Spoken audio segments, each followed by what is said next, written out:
Mga ka-native, topic natin ngayon ay manok hack, no, kung paano mag-breeding at mabilis ang pagrami. At ano ba yung mga tamang gawin, no, para po maparami nyo ng maigi at healthy yung napuproduce ninyo mga chicks.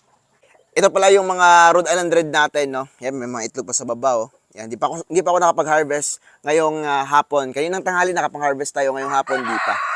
So, mamaya ako na bahala mag-harvest. Ito yung may itlog dyan.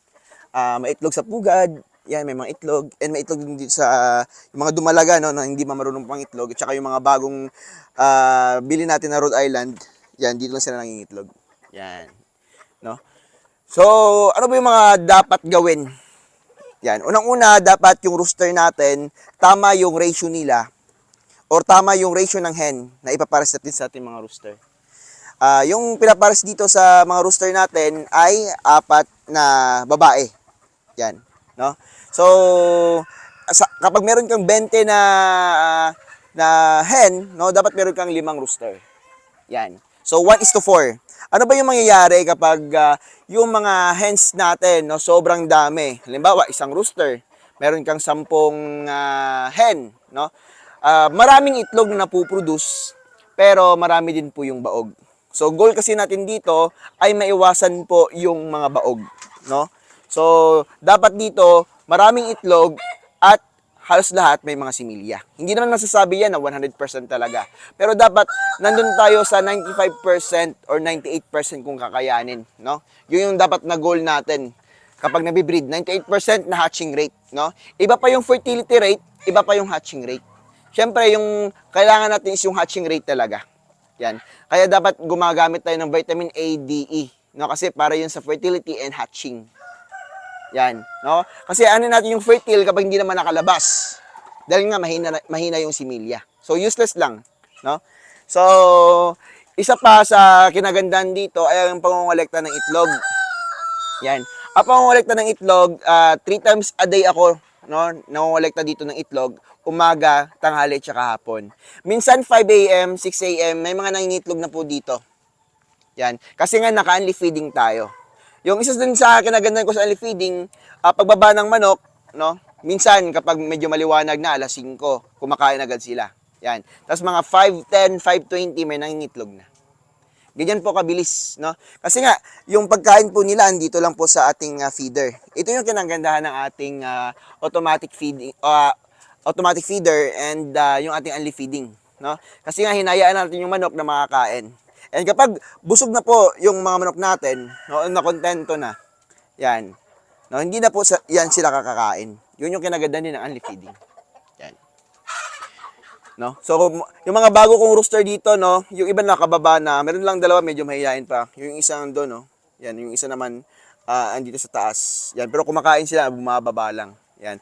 Isa din sa kinagandaan ng only feeding ay, halimbawa, yung mga takot yung manok, halimbawa mga bagong manok, takot sila sa mga alpha natin na mga roosters, yan, or mga matatapang na mga rooster natin dito, yung mga dati na, yan. Kapag busog na yung rooster, no, pupunta yan sila sa ibang lugar, mapapasilong, tapos yung iba naman, yung mga mayayain, bababa, kakain. Kasi nga, andi yung patuka. Yan. Isa pa sa kinagandahan dito, no, every night po, naka-off po yung ilaw, no, dito na side. Yan. Pero kapag ako nag-checking naman, ino-on ko yan. Yung ayaw ko kasi talaga, no, ay hindi natutulog yung manok. Dahil nga nakafocus tayo sa pangitlog at saka similya, yung dapat yung manok natin may rest, no, may rest time sila. Yan. Katulad din po ng ibon, natutulog yung ibon. Yan. Sa manok natin kailangan din pong matulog, lalong-lalo na itong mga breeders. Sa fattening, hindi kailangan matulog. Dito sa mga nangingitlog na kailangan ng similya, no, kasi nga kapag stress yung manok, pwede siya mangitlog, no? Pero hindi maganda yung egg quality and hindi din po maganda yung similya. Yan. Sa mga pang-layer, okay lang na hindi patulugin. No, kasi nga egg lang naman yung pinuproduce nila. Ito sa atin similya. Kaya gusto ko talaga makatulog yung ating mga manok. Yan. Katulad din po sa tao kapag stress, no, hindi nabubuntis. Sa baboy, no, or sa aso kapag stress hindi nabubuntis. Ganun po 'yon. So lipat naman tayo sa itlog and pag-hatch natin or pag-incubate. Yan, dito tayo sa incubator. So, itong incubator, no, after ng hatching, ay nililinisan po yan, dinidisinfect. no? Lalo-lalo na sa hatcher. Yan, sa setter ay malinis po yan dahil nga dinidisinfect namin yung mga itlog bago i-load. Yan, dito naman tayo sa usapang incubator setter muna tayo, no? So sa setter, ang standard na ano dito na temperature is 37.5 to 39 degrees Celsius, no? Degrees Celsius. Yan. Kaso nga lang, depende din po yun sa incubator. Yan. Kapag gusto nyo na maliit lang yung incubator nyo, no? 37.5 lang to 38 degrees Celsius. And dito naman sa mga malalaking incubator, katulad nito, na malalaki, 300 plus capacity to 500 plus capacity.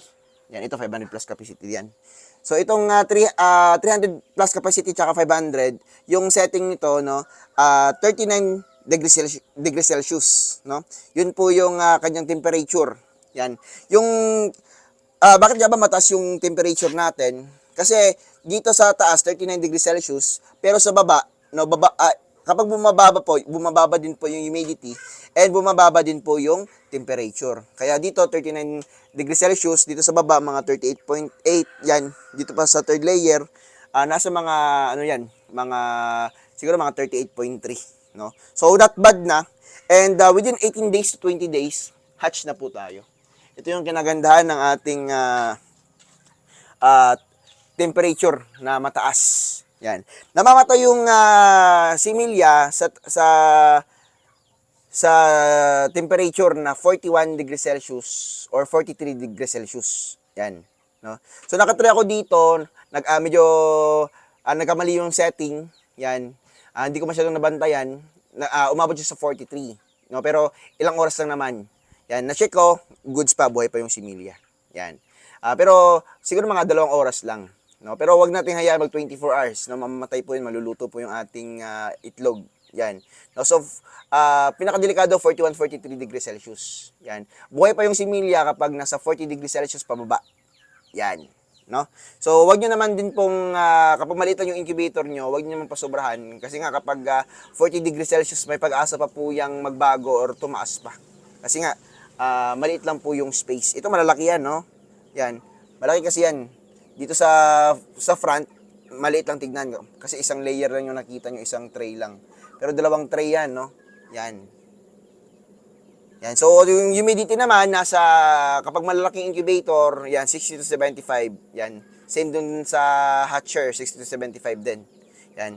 Same din po ng rason, dahil nga, habang malayo tayo sa fan at sa katubig, no, bumababa din po yung humidity at saka temperature. Kaya medyo tumataas yung pinapataas natin yung ating humidity. Pero yung kapag maliliit na yung incubator lang, nasa 55 to 65 dapat yung sundin ninyo. Yan, ito 65 to 75. Yan, no? So yung ginagamit ko po pala is analog na hygrometers. Yan, marami ako sa bahay. Hindi ko nadala dito sa incubator. Yan. So bago nilo-load, no, once again, ginagamit natin ng alcohol. Yan, ito yung mga ilo-load natin ngayon. Yan, no? Yan, kasi nga naka-breeding pen yan. Kaya nakaganyan yung arrange niya. Yan, ilo-load yan mamaya. Hindi ko alam ilang itlog yan. Basta marami. Yan, tapos hatch na naman tayo. Yan. So, about sa CCU natin, madali lang alagaan to. Basta disinfect lang palagi. And, syempre, no, magbigay tayo ng mga vaccination. Yan. At huwag kalimutan na hindi sila pwedeng maubusan ng pagkain at saka tubig, syempre. Yan, no? Refill na naman tayo ng pagkain nito mamaya. Ganyan na kasimple, no? Yan, para healthy palagi yung sisiyo at dapat hindi crowded, disinfect, tamang init sa loob ng kanilang brooder.